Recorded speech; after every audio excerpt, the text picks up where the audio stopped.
আসসালামু আলাইকুম। আজকের ক্লাসে আমরা শিখব মাইক্রোসফট ওয়ার্ড ব্যবহার করে কিভাবে একটি টেবিল তৈরি করা যায় এবং টেবিলের কাস্টমাইজ করা যায়। তো টেবিলটি খুবই গুরুত্বপূর্ণ। তো আশা করছি এই ক্লাসের মাধ্যমে আপনারা একটি টেবিল তৈরি করার কাজ সম্পূর্ণভাবে শিখতে পারবেন। তো প্রথমে আমাদেরকে মাইক্রোসফট ওয়ার্ড ওপেন করতে হবে। মাইক্রোসফট ওয়ার্ড ওপেন করার পরে মাইক্রোসফট ওয়ার্ডের যে রিবন ট্যাবগুলো আছে এখান থেকে ইনসার্ট রিবনে আমাদেরকে ক্লিক করতে হবে। ইনসার্ট রিবনে ক্লিক করার সাথে সাথে ইনসার্ট রিবনের যে সাব মেনুগুলো আছে এগুলো শো করবে। তো এখান থেকে আমাদেরকে টেবিল মেনুতে ক্লিক করতে হবে। টেবিল মেনুতে ক্লিক করার পরে তারপর আমাদের এখান থেকে ইনসার্ট টেবিল যে অপশনটি আছে ইনসার্ট টেবিল অপশনে ক্লিক করতে হবে। ইনসার্ট টেবিল অপশনে ক্লিক করার পরে এখানে ইনসার্ট টেবিলের একটি ডায়ালগস বক্স আসবে। এখানে নাম্বার অফ কলামস এবং নাম্বার অফ র এই দুটি ঘরে আমাদেরকে সুনির্দিষ্ট করে দিতে হবে যে আমরা কয়টা কলাম নিতে যাচ্ছি এবং কয়টা র নিতে যাচ্ছি। তো এখানে আপ ডাউন অ্যারো কি আছে, আপ ডাউন অ্যারো কির মাধ্যমে আমরা সংখ্যা সুনির্দিষ্ট করে দিতে পারবো। তো এখান থেকে ধরেন আমরা র নিতে যাচ্ছি, কলাম নিতে যাচ্ছি 5টি এবং র নিতে যাচ্ছি 10টি। তো এখানে আমরা সংখ্যাটি উল্লেখ করে দিলাম। দেওয়ার পরে আমাদেরকে এখান থেকে ওকে বাটনে ক্লিক করতে হবে। ওকে বাটনে ক্লিক করার সাথে সাথে দেখেন আমাদের পেজে টেবিলটি চলে আসছে এবং এই টেবিলের 5টি কলাম এবং 10টি র আছে। তো আমাদেরকে জানতে হবে কলাম কোনটি এবং র কোনটি। তো টেবিলে যে লম্বা সারিগুলো আছে লম্বা সারিগুলোকে বলা হচ্ছে কলাম এবং আড়াআড়ি সারিগুলোকে বলা হচ্ছে র। এবং র এবং কলামের সমন্বয়ে সেল তৈরি হয়। যে ঘরগুলো তৈরি হয়েছে এগুলোকে বলা হচ্ছে সেল। যদি আমরা 5টি কলাম এবং 10টি র নিয়ে থাকি তাহলে আমাদের মোট সেল সংখ্যা হবে হচ্ছে 50টি। তো এখান থেকে আমরা টেবিলের যে কলামগুলো আসছে বা যে রগুলো আসছে এগুলো আমরা ছোট বড় করে নিতে পারি। তো যদি আমরা কলামটিকে ছোট বড় করতে চাই তাহলে সেই ক্ষেত্রে আমাদের যে কলামের যে সারিটি আছে রেখা, সেই রেখার উপরে মাউস পয়েন্টারটি নিয়ে এসে মাউসের লেফট বাটনে ক্লিক করে চেপে ধরে বাম দিকে যদি আমরা এটাকে নিয়ে যাই তাহলে এটা ছোট হবে এবং ডান দিকে যদি এটাকে নিয়ে যাই তাহলে এটা বড় হবে।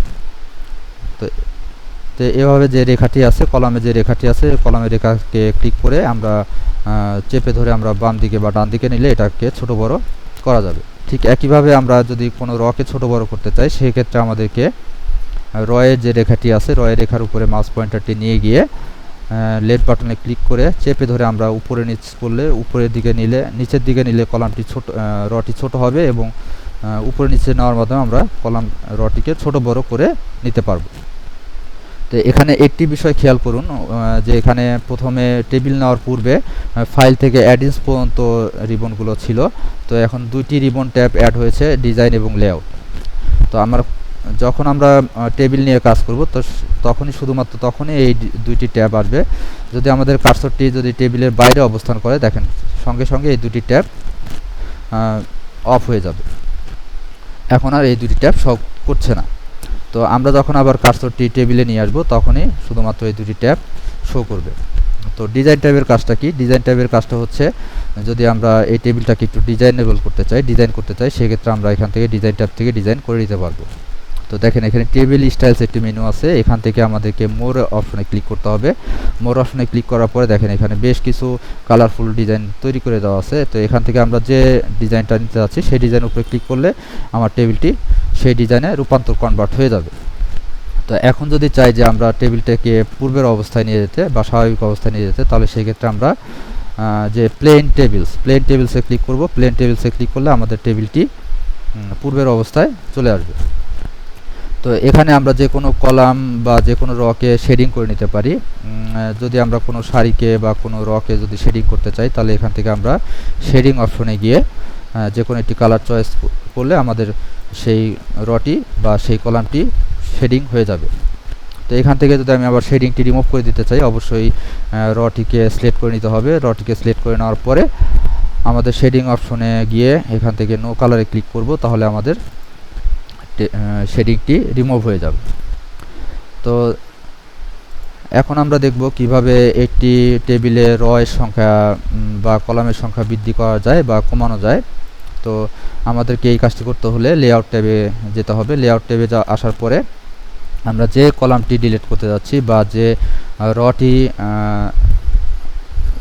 আমি যে কলামটি ডিলিট করতে যাচ্ছি সেই কলামের উপরে মাউস পয়েন্টারটি অবশ্যই রাখতে হবে, কার্সর রাখতে হবে। রাখার পরে আমরা এখান থেকে ডিলেট যে অপশনটি আছে, ডিলেট অপশনে আসার পরে এখানে আমি ডিলেট র, যদি আমি কলাম ডিলিট করতে চাই তাহলে আমাকে কলাম সিলেক্ট করতে হবে, আর যদি আমি র ডিলিট করতে চাই তাহলে আমাকে র সিলেক্ট করতে হবে। দেখেন আমরা যে বড় যে ঘরটি আছে, কলামটি আছে, এই কলামটিকে ডিলিট করতে যাচ্ছি, সেক্ষেত্রে আমাকে ডিলিট অপশনে গিয়ে ডিলিট কলামসে ক্লিক করতে হবে। ডিলিট কলামসে ক্লিক করার সাথে সাথে দেখেন আমার এখান থেকে একটি কলাম ডিলিট হয়ে গেছে। যদি আমি এখানে 10 নম্বর রটি যদি আমি এখানে ডিলিট করে দিতে চাই তাহলে সেক্ষেত্রে আমাকে কার্সরটি 10 নম্বর রতে আনতে হবে, রাখতে হবে।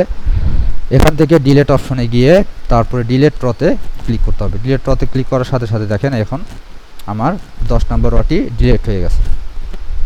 তো এইভাবে আমরা টেবিলে একটি কলাম অথবা একটি রকে ডিলিট করতে পারি।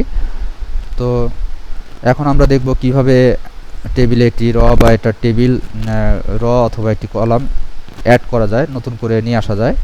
তো সেই ক্ষেত্রে আমাদেরকে এই র এবং কলামস অপশনে গিয়ে, ধরুন আমি আমার পয়েন্টেতে আমি একটু সংখ্যাগুলো উল্লেখ করে নিই।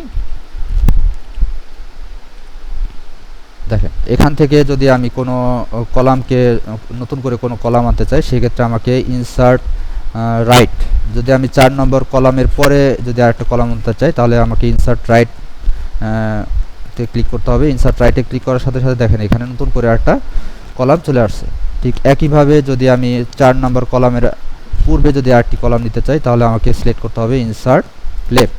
দেখুন এখানে 4 নম্বর কলামের আগে এবং 4 নম্বর কলামের পরে একটি কলাম তৈরি হয়ে গেছে।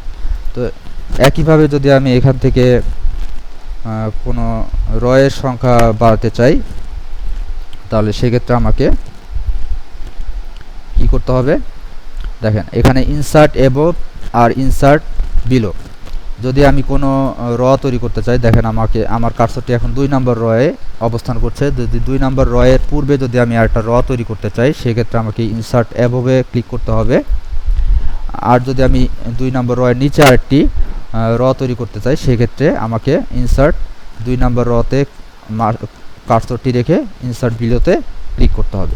দেখেন এখানে দুইটি র তৈরি হয়ে গেছে, 2 নম্বর রয়ের উপরে একটি এবং নিচে একটি। তো এভাবে ইনসার্ট অ্যাবভ এবং ইনসার্ট বিলো ব্যবহার করে আমরা র তৈরি করে নিতে পারবো, এবং ইনসার্ট লেফট এবং ইনসার্ট রাইট ব্যবহার করে আমরা নতুন করে একটি কলাম তৈরি করে নিতে পারবো। এখন আমরা দেখব কিভাবে 2 বা ততোধিক ঘরকে একত্রিত করতে হয়, বা 2 বা ততোধিক সেলকে কিভাবে ভেঙে আমরা একটি ঘরে তৈরি করে নিতে পারি। তো যে কয়েকটি ঘরকে ভেঙে আমরা একত্রিত করব সেই কয়েকটি ঘরকে অবশ্যই সিলেক্ট করে উল্লেখ করে দিতে হবে। সিলেকশনের মাধ্যমে উল্লেখ করে দিলাম। উল্লেখ করে দেওয়ার পরে আমরা এখন দেখেন এখানে একটি অপশন আছে মার্জ সেলস। এই মার্জ সেলস ব্যবহার করে 2 বা ততোধিক ঘরকে ভেঙে একটি ঘরে তৈরি করা সম্ভব।